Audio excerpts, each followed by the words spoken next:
जय श्री कृष्णा। राधे राधे। आप सभी स्वस्थ और मस्त होंगे। आइए आज हम पढ़ते हैं गीता जी का 12वां महात्म्य।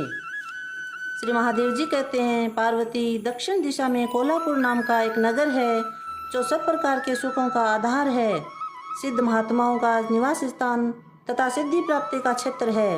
वह पराशक्ति भगवती लक्ष्मी का प्रधान पीठ है। संपूर्ण देवताओं का उसका सेवन करते हैं। वह पुराण प्रसिद्ध तीर्थ भोग एवं मोक्ष प्रदान करने वाला है। वहाँ करोड़ों तीर्थ और शिवलिंग है। रुद्र गया भी वही है। वह विशाल नगर लोकों में बहुत विख्यात है। एक दिन कोई युवक पुरुष उस नगर में आया। वह कहीं का राजकुमार था। उसके शरीर का रंग गोरा, नेत्र सुंदर, ग्रीवा संख के समान कंधे, मोटे छाती चौड़ी तथा भुजाएं बड़ी बड़ी थी। नगर में प्रवेश करके सब और महलों की शोभा निहारता हुआ वह देवेश्वरी महालक्ष्मी के दर्शनार्थ उत्कंठित हो मणिकंठ तीर्थ में गया और वहां स्नान करके उसने पितरों का तर्पण किया। फिर महामाया महालक्ष्मी को प्रणाम किया। प्रणाम करके भक्ति पूर्वक स्तवन करना आरंभ किया। राजकुमार बोला, जिसके हृदय में असीम दया भरी हुई हो, जो समस्त कामनाओं को देती तथा अपने कटाक्ष मात्र से सारे जगत की सृष्टि पालन और संहार करती है, उस जगन माता महालक्ष्मी जी की जय हो।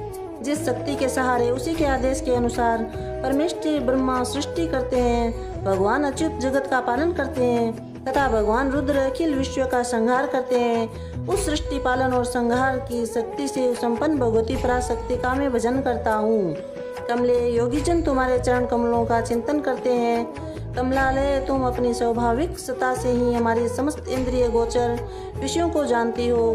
तुम ही कल्पनाओं के समूह तथा उसका संकल्प करने वाले मन को उत्पन्न करती हो। इच्छा शक्ति, ज्ञान शक्ति और क्रिया शक्ति, ये सब तुम्हारे ही रूप है। तुम परासंवित परम ज्ञान रूपिणी हो।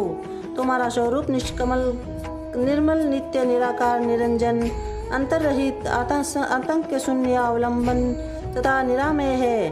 देवी, तुम्हारी महिमा का वर्णन करने में कौन समर्थ हो सकता है, जो सठ चक्रों का भेदन करके अंतकरण के बाहर स्थानों में विहार करती है। अनाहत, ध्वनि, बिंदु, नाद और कला, ये जिसके स्वरूप है, उस माता महालक्ष्मी को मैं प्रणाम करता हूँ। माता, तुम अपने मुख्य रूप पूर्ण चंद्रमा से प्रकट होने वाली अमृत राशि को बहाया करती हो।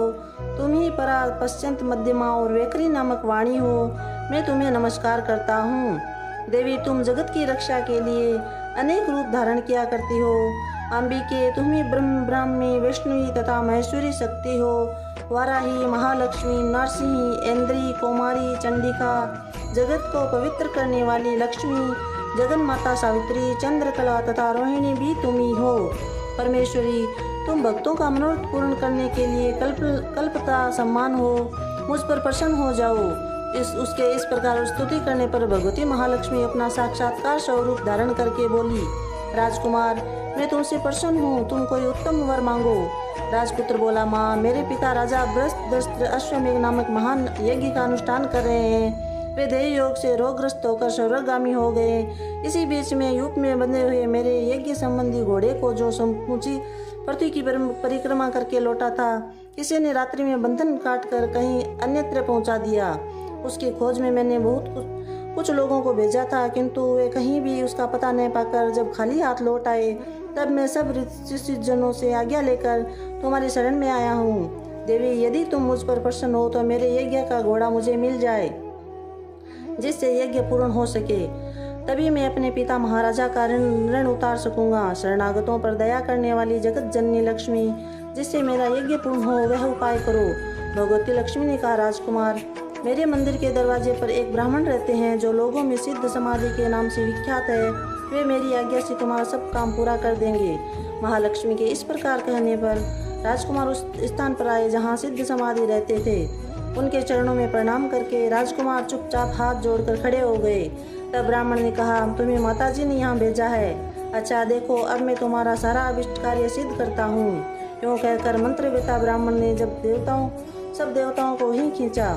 राजकुमार ने देखा, उस समय सब देवता हाथ जोड़े थर थर कांपते हुए वहां उपस्थित हो गए।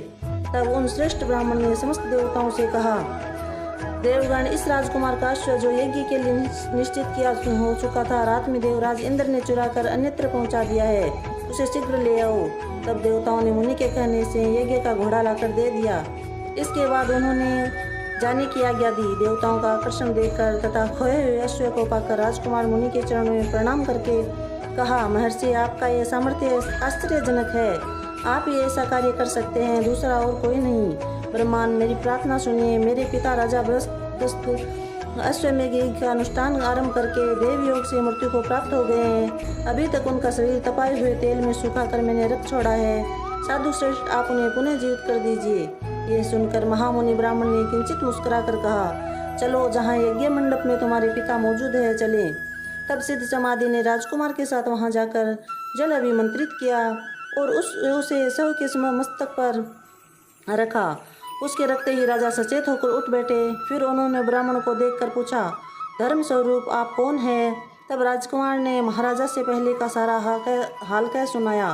राजा ने अपने को पुनः जीवन दान देने वाले ब्राह्मण को नमस्कार करके पूछा, ब्राह्मण, किस पुण्य से आपको यह अलौकिक शक्ति प्राप्त हुई है? उनके यूं कहने पर ब्राह्मण ने मधुर वाणी में कहा, राजन, मैं प्रतिदिन आलस्य रहित होकर गीता जी के 12वें अध्याय का जप करता हूँ।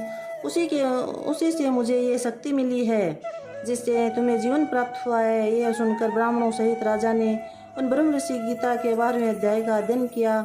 उसके माध्यम से उन सब को सदगति हो गई। दूसरे जीव भी उसके पाठ से परम मोक्ष को प्राप्त हो चुके हैं। बोले श्री कृष्ण चंद्र भगवान की जय। जय श्री कृष्णा। राधे राधे।